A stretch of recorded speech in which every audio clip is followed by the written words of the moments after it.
Guys, this is 13-year-old Rose Dieujuste, and she was unalived in her own apartment building on 4th of July as she was on her way to a friend's home by this gentleman here, Jerry Dieujuste, 28 years old. Once she didn't show up to her friend's home on the 4th of July, her friend and her cousin, with whom she lived with, went searching for Rose, and they found Rose's lifeless body in a utility closet, partially nude and stabbed to death. Now, Rose, a Haitian child's mother, does not even live in the States. She's still in Haiti. So can you imagine trying to sacrifice to get your child to come to America for a better life? You have to stay behind, and then you get this call on the 4th of July that she's no longer with us. In fact, she passed away tragically. Was murdered. The accused killer of a 13-year-old girl is now in jail in Orange County. This is such a disturbing story. Rose Dieujuste was murdered. West 2's tonight, Deborah is live at the sheriff's office today, and tonight we're learning Rose's family found her in a utility closet. Yeah, just awful. Investigators say she was partially naked, stabbed, and barely alive. It happened at an apartment complex where Rose lived on South Rio Grande Avenue near Holden Avenue, and we're told her family knocked on several doors looking for their girl after she never made it to her friend's home. Into jail 1 week after he allegedly stabbed a young girl to death. Rose Dieujuste was just 13 years old. Rose was senselessly and brutally murdered on July 4th in the apartment complex where she lived. On Friday, we heard from Orange County Sheriff John Mina. He said Rose was heading to her friend's place in another building at the same apartment complex, but she never made it. That was July 4th. Her friend found Rose's cell phone and shoes in the staircase in that apartment building and reached out to Rose's family. And a family member was knocking on doors to see if they could find Rose. And then they entered the utility closet and then ultimately found Rose in that closet. Rose had been stabbed and had barely any clothes on. She later died at the hospital. Mina says video from the complex captured the suspect walking at a distance behind Rose as she was heading to her friend's building. He adds detectives found the packaging of a kitchen knife near Rose's body, and that security video from a nearby store showed Dieujuste buying what is believed to be that same knife. Investigators are working to determine if the 13-year-old was sexually assaulted. Robin, police say that very early this morning, two men who cannot hear or speak were here at this bar celebrating a birthday here at Northeast 8th Street and North Federal Highway when they were stabbed by a 19-year-old man, and police say the incident was instigated by a 45-year-old woman with a history of drug arrests who thought the victims were using gang signs instead of what they were really doing, communicating in sign language. His friend got cut and he got stabbed. Brenda Stewart says her 31-year-old son Alfred was at Ocean's 11 Bar in Hallandale Beach to celebrate his friend Sean Sherlin's birthday. Both men are deaf and mute.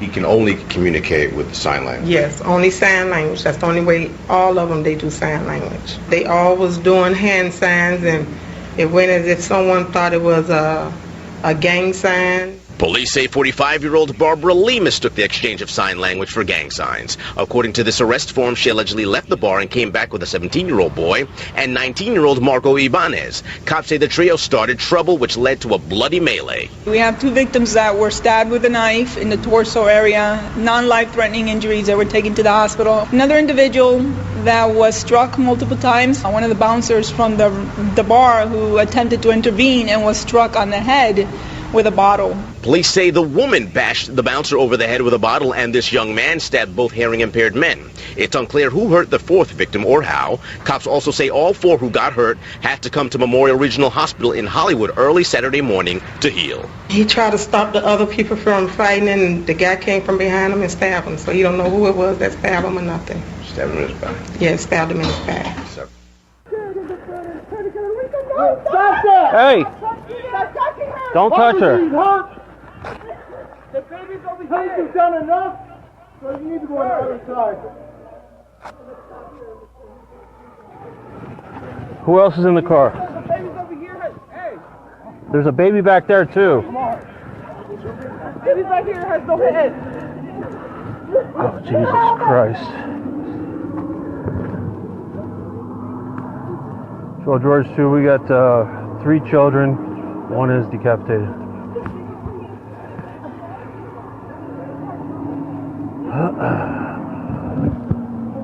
Hey, stop touching the child. You're going to cause more harm than there is done already. Do you understand? All right. There's another child over there that's breathing. I tried trying the passing with Mister. Whatever.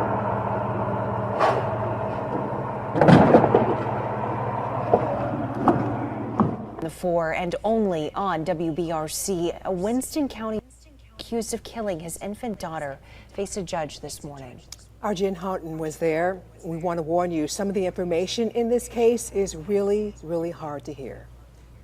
We are learning more disturbing information about what led to the death of a baby here in Winston County. Shannon Lee Stewart is charged with capital murder in the death of 2-month-old Amazia Stewart.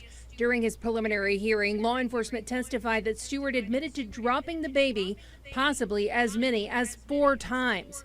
As for the motive, the defendant didn't believe the baby was his biological child.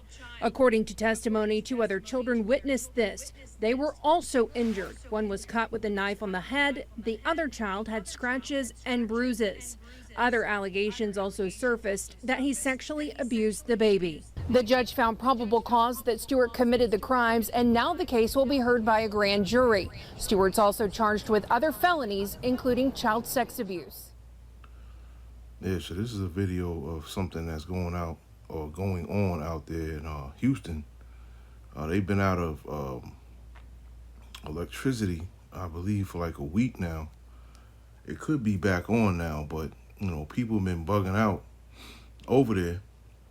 As you see in the video here, and it says late night I posted videos of linemen who came from all over the country to fix the power grid in Houston. They stated that they had been attacked, beaten up, given fentanyl-laced water, and some were even threatened with guns. And he said here is a crazed man attacking a lineman's truck with a metal rod. You know? So yeah, people are bugging out here, man. Let me play the video.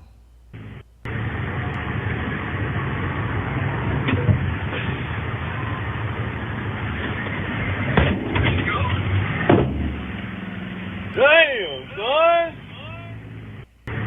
Is just shocked by the death of a beloved salon owner. Police say that the woman's son pushed her to her death at a park. CBS 2's Naveen Dhaliwal has details. Vianelle Beauty Salon should have been bustling with customers on Monday, but instead the doors were shuttered on East 112th Street as many left flowers for Vianelle Garcia. I'm gonna cry. She's the best. She's amazing. I don't get it. Garcia was a woman full of life, a mother of 4, a staple businesswoman in the community. Welcoming music, she offered, coffee. She always meant well, she helped everybody here. Daphne Lugo was emotional as she told us that she just got her hair done on Friday, not knowing it would be the last time with Garcia. This is a very big loss for all of us. The 44-year-old's life was cut short on Sunday afternoon in Riverside Park when detectives say a 22-year-old man pushed her down a grassy embankment in the vicinity of West 165th Street and Riverside Drive, causing her serious injuries. A bunch of police were huddled in that corner where that branch is, and there was someone trying to do CPR for what felt like close to 20 minutes. Garcia was pronounced dead, and police say that suspect has now been identified as her son, Miguel Duval, a shock to those who knew her. And I didn't believe it. I didn't believe it. She sacrificed herself a lot for her kids. Police say Miguel Duval was taken into custody just hours after his mother's death. He's now facing a charge of murder in the 2nd degree. Information following the 2015 murder of rapper Chinx. The shooter in the murder just pled guilty to first-degree manslaughter. All right, and only our Lisa Evers has the interview with Chinx's widow reacting to this news. Lisa. Well, Steve and Natasha, it is a major milestone some thought would never be reached. A successful prosecution of the prime suspect in the murder of rising rap star Chinx. That day has come, and his brave widow tells me in this exclusive interview she can now finally heal from her loss. In this exclusive video, you see Quincy Homer taken into custody by NYPD's Queens South Homicide Squad on December 14, 2017. Homer and alleged accomplice Jamar Hill were charged with second-degree murder, attempted murder, and other charges in the 2015 murder of rising rap star Lionel Chinx Pickens Jr. Detectives say Homer was the shooter who pumped bullets into Chinx' Porsche, killing him. Seeing her husband's killer in court on Monday, making a guilty plea to manslaughter, was intense for his wife and mother of their 3 children. Janelle Caceres Pickens. It was pretty emotional. I literally cried the whole time sitting there, actually just staring at him. Just, so many different thoughts and words are running through your head, and you have to keep your composure. Chinx's music career was on the rise when he was murdered. He was signed to French Montana's Coke Boy Records, had a hit song on Hot 97, and was doing shows. Though he traveled for work, he was a family man. He was doing so well they were looking at houses to buy for their family. It's been tough for Janelle, realizing one man with a gun and an old grudge took it all away. A lot of sadness, a lot of hurt, a lot of anger. The DA sat with me most of the time until it was time for him to, represent, as I was there by myself. So it was a lot. Over the last 9 years since she lost the love of her life, Janelle started a catering business, went to school, started a new career in healthcare, and raised their children. Plus, she kept Chinx's legacy alive and pushed for justice. We do all believe that it should have definitely been at least a murder-2 charge. Quincy Homer took a guilty plea to first-degree manslaughter and is looking at 23 years behind bars. He's already doing time on a federal armed robbery conviction. In a statement, Queens DA Melinda Katz says, "My office never gives up in our pursuit of justice. Lionel Pickens, an accomplished recording artist, was senselessly gunned down by Quincy Homer. We hope that this sentence will provide the Pickens family with some measure of comfort as they continue to mourn his loss." Janelle is grateful for the work done by police and prosecutors. It's closure for us to now know that there's no more court appearances after this. There's, someone is being held accountable for what has happened. So it's a start. Janelle says she's now on the road to healing and plans to be at the sentencing for Homer on August 12th. The case against co-defendant Jamar Hill is pending. He's also behind bars on other unrelated charges. Back to you. In Queens tonight, we have new information about a horrific stabbing. It ended with an 8-year-old boy dead, his mother and father hurt, their other family members shot and killed by police. This family tragedy unfolded just after 5 tonight in the Jamaica section. The injured mother running from their apartment building toward the LIRR station. She was screaming for help, and what police encountered next left even the veteran officer shaken up. News 4's Ida Siegel has the story.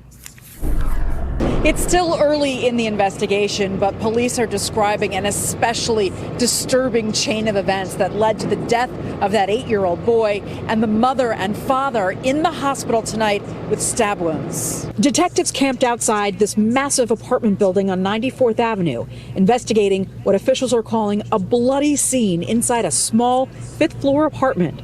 An 8-year-old boy stabbed multiple times in the chest, and a 43-year-old father with a knife to his throat. His adult son had begun to slash him. He had his father in a headlock over the kitchen sink, knife to his throat, cops behind. They gave at least 4 commands, both in English and Spanish, to drop the knife. He does not. They have to use their weapons to save this man's life, and that's what they did. That knife, shown here, covered in blood, beside a bag of tomatoes and a box of hamburgers.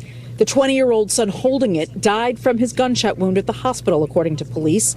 Witnesses who did not want to be identified saw police bring him out. To me, he didn't look like he was moving much, but you could clearly tell he was bloody. What led to this violent scene is not clear. Law enforcement sources say the mother and father were out and then came home around 5 p.m. to find the 8-year-old clinging to life, blood everywhere. Police are looking into the possibility the 8-year-old and the 20-year-old are stepbrothers. Police say the mother was also stabbed in the back. she ran for help. We know she was stabbed in the back and she came out of this building. She went down to the MTA police and simultaneously the front desk called 911. There was an 8-month-old baby girl in the apartment as well who was uninjured. Neighbors in the building are having trouble comprehending the news. Everyone is shocked. Everyone is shocked, and a lot of people are traumatized. Police officers devastated they couldn't save the 8-year-old boy. To see the emotional trauma on those officers' faces, and one of them said, "We wish we could have got here a little sooner to save this young life." Again, the 20-year-old son was shot and killed by police. The mother and father are both in the hospital with stab wounds. They are expected to survive. The search is intensifying. Police are on the hunt for a masked gunman who shot 2 kids inside a McDonald's in the Bronx over the weekend. The 2 young boys were injured but are expected to be okay. Police are now investigating the shooting as a targeted attack. Good Day's Lizette Nunez. She's outside, better yet, that McDonald's in Allerton section of the Bronx with the latest. Lizette, what can you tell us? Good morning, Dan and Tashana. Yeah, really scary moments playing out over the weekend. It's unclear how many people were inside the McDonald's when that shooting took place. Right now, there is crime tape surrounding it. It looks like they are letting some cars get by through the drive-thru, but overall, the main lobby is closed down. Police just released new surveillance video in the hopes that someone recognizes the suspect. Newly released surveillance video shows the man wanted for shooting 2 boys inside a McDonald's in the Allerton section of the Bronx. He's seen dressed in all black walking inside the restaurant before he opened fire. Absolutely horrific. I have a 17, 18, and 24-year-old, so I can't even imagine what the parents are going through. The 12-year-old was shot in the back and thigh. The 13-year-old was shot in the leg. Police say the suspect then ran out of the McDonald's. The 2 boys are believed to be the intended targets. But I don't think somebody just walked up and shot him. It's got to have to do with something. Both boys were rushed to the hospital in stable condition. Inside the McDonald's, the wall was covered with bullet holes. At least 6 shell casings were found, along with multiple bullets and fragments. Even 12 and 13, if you don't watch your kids, you don't know what they're doing in the street. A 34-year-old man appeared here at Wimbledon Magistrates Court today charged with murder. It comes after the human remains of 2 men were found inside 2 suitcases that were dumped in Bristol by the Clifton Suspension Bridge last week. A huge manhunt was sought for Justin Andres Mosquera, a Colombian national, who was eventually arrested on Saturday and charged in the early hours of Monday. He came to court and spoke only really to confirm his name and address. He spoke in Spanish and used a translator. It comes after the remains of 71-year-old Albert Alfonso and 62-year-old Paul Longworth were found in the suitcases. Justin was known to them both. He was staying with them for a short time, and the pair were themselves, they used to be a couple. Neighbours described them as loving and kind, and it comes as a picture showing all 3 of them together on holiday in a boat smiling out in the sea.